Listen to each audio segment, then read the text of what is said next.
मोदी जी ये बिहार है, यहाँ उड़ते हुए तीतर को भी पकड़ के हल्दी लगा दिया जाता है। आप तो फिर भी इंसान हैं। आपको क्या लगा था कि आप ऑपरेशन सिंदूर के नाम पे बिहार के लोगों को मूर्ख बनाएंगे और वो बन जाएंगे? आपका रोड शो था ना आज पटना में, फ्लॉप हो गया ना।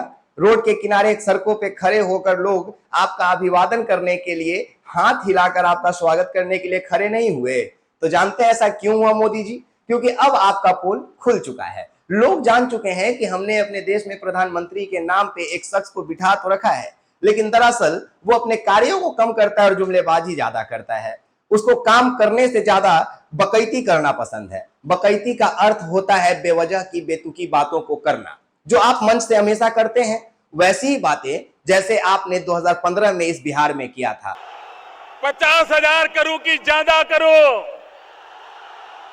60,000 करूं कि ज्यादा करो, 70,000 करूं कि ज्यादा करो, 75,000 करूं कि ज्यादा करो, 80,000 करूं कि ज्यादा करो, 90,000 करूं कि ज्यादा करो, 1.25 करोड़ रुपए का पैकेज देगी। 1.25 करोड़ रुपया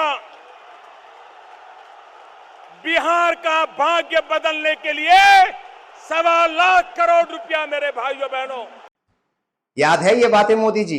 आपने बिहार को सौगात दिया था।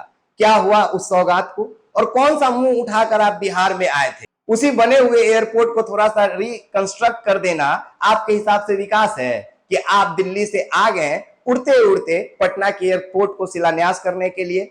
तो नहीं साहब, यह बिहार आपसे जानना चाहता है कि जब आप गुजरात में कारखानों का उद्घाटन करते हैं तो फिर बिहार में आप कारखानों का उद्घाटन करने क्यों नहीं आते हैं? और यह बात हमारे तो है नहीं, यह शायद आपके मुख से निकला हुआ मात्र एक जुमला हो सकता है, लेकिन इस बिहार के लिए तो वो भरोसा था ना जिसको आपने तोड़ दिया। 1,25,000 करोड़ किस हवा में उड़ गए, लोगों को पता ही नहीं चला। बिल्कुल उसी तरह जैसे 18 अगस्त 2015 को आपने बोला था कि पूर्णिया को एयरपोर्ट मिलेगा। 2019 की रैली में आपने कहा था पताही एयरपोर्ट मिलेगा मुजफ्फरपुर को। 2015 में ही आपने कहा था विक्रमशिला केंद्रीय विश्वविद्यालय बनाया जाएगा। 2014 में आपने कहा था चीनी मिलों का पुनर्जीवन होगा। क्या हुआ? आपके खोखले वादों का क्या हुआ? आपके इन झूठे वादों का क्या हुआ?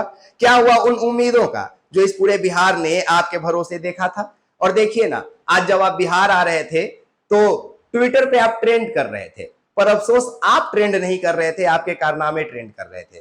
लोग ट्वीट कर रहे थे मोदी फेल्स बिहार, और वहां पे लोग ये लिख रहे थे कि आप गुजरात में फैक्ट्री का उद्घाटन करते हैं लेकिन बिहार में ऐसा कुछ नहीं करते हैं। जानते मोदी जी, पूरा बिहार पूछ रहा है कि आखिर गुजरात में वो फैक्ट्री का उद्घाटन करते हैं तो बिहार में क्यों नहीं? लेकिन इनका जवाब बिहार वासियों को नहीं पता है, तो हम बता देते हैं।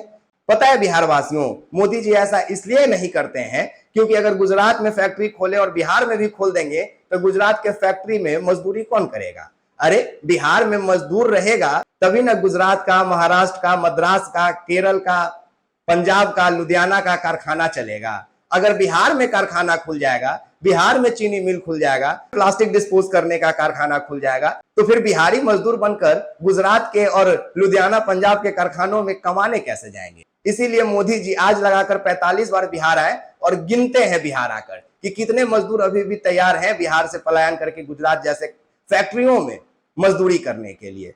लेकिन इस बार शायद वो गिन नहीं पाए क्योंकि उनको पता है कि ऑपरेशन सिंदूर के नाम पे हम जो रोड शो करना चाहते थे उसमें पब्लिक का बिल्कुल इंटरेस्ट नहीं है। भीड़ नहीं, हम आपको बिल्कुल अब बीजेपी कार्यालय के सामने से तस्वीरें दिखला देते हैं कि प्रधानमंत्री मोदी चंद मिनटों में यहाँ पर पहुँच जाएंगे। लेकिन आप ये देखें, ये भीड़ जरा देख लीजिए कि कितनी भीड़ है यहाँ पर। जानते हैं ऐसा क्यों हुआ मोदी जी? पहली बात इसलिए कि आप खुद से रफेल उड़ाकर पाकिस्तान को जवाब देने नहीं गए थे। वो काम हमारे आर्मी ने किया, एयरफोर्स ने किया, नेवी का जरूरत अभी नहीं पड़ा था, पड़ता तो वो भी करते, लेकिन उसमें मोदी जी का कोई योगदान नहीं था। पता है मोदी जी, ये राजा बाबू वाला काम आप ही कीजिए। कभी तस्वीर बनवा लीजिए अपने आप को रफेल पायलट के तौर पे, पूरे हिंदुस्तान को दिखवा दीजिए और ये बता दीजिए हिंदुस्तान को कि मौका मिलेगा तो हम रफेल उड़ा को पाकिस्तान को मिटा देने के लिए तैयार रहते हैं। लेकिन ये देश, ये बिहार जान चुका है कि ऐसा मोदी जी करेंगे नहीं, सिर्फ भ्रमित करेंगे। जरूरत जब पड़ेगा सच में पाकिस्तान को जवाब देने के लिए तो मोदी जी क्या करेंगे? अमेरिका के ट्रंप के पैर में जाके झुक जाएंगे और ट्रंप जो कहेगा वही करेंगे। इसीलिए आज आपके रैलियों में लोग नहीं पहुंचे। आज रैली में भीड़ बिल्कुल नहीं था। आप पटना के सड़कों को जाम करके कई एम्बुलेंसों को परेशानी में डाल दिए।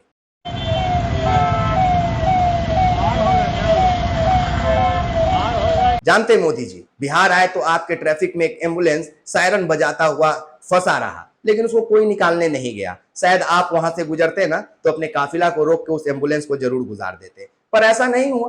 पता नहीं क्यों, क्योंकि शायद वो आपके स्क्रिप्ट में नहीं था। शायद ये लोगों को दिखाना नहीं था कि मोदी जी अपना काफिला रोककर एम्बुलेंस को जगह देते हैं। आज पूरे बिहार आपसे नाखुश इसलिए है क्योंकि सबको पता है कि पहलगाम हमला जो हुआ, जिसमें 4 आतंकवादी हमारे सरहद के भीतर घुसते हैं, हमारे लोगों से उनका धर्म पूछकर उन्हें गोली मार देते हैं, और आप बदले में टुटपुंजिया जवाब पाकिस्तान को देकर ट्रंप के पैरों में पड़कर समझौता कर लेते हैं। जबकि पूरा देश यह चाहता था कि जो आतंकवादी हमारे देश में घुसकर हमारे लोगों के बीच धर्म का नफरत फैलाया, उसके टुकड़े टुकड़े होने चाहिए थे, लेकिन आपने ऐसा नहीं किया। अभी तक ये भी नहीं पता है कि वो आतंकवादी कौन थे, कहां से आए थे और कहां चले गए। लेकिन आप चाहे ऑपरेशन सिंदूर के नाम पे कितना भी ढोल बजा लीजिए, उस ढोल पे नाचने वाले अब लोग आपको नहीं मिलेंगे। बात बाकी, आप एक्सपोज मीडिया देख रहे हैं, मेरा नाम विकास राज है। मोदी जी का दौरा अभी बिहार में चल ही रहा है। देखते हैं कि इस बार मोदी जी जाते जाते कितना लाख करोड़ इस बिहार को देके जाते हैं। तमाम लोगों का बहुत शुक्रिया। जय हिंद, जय बिहार, धन्यवाद।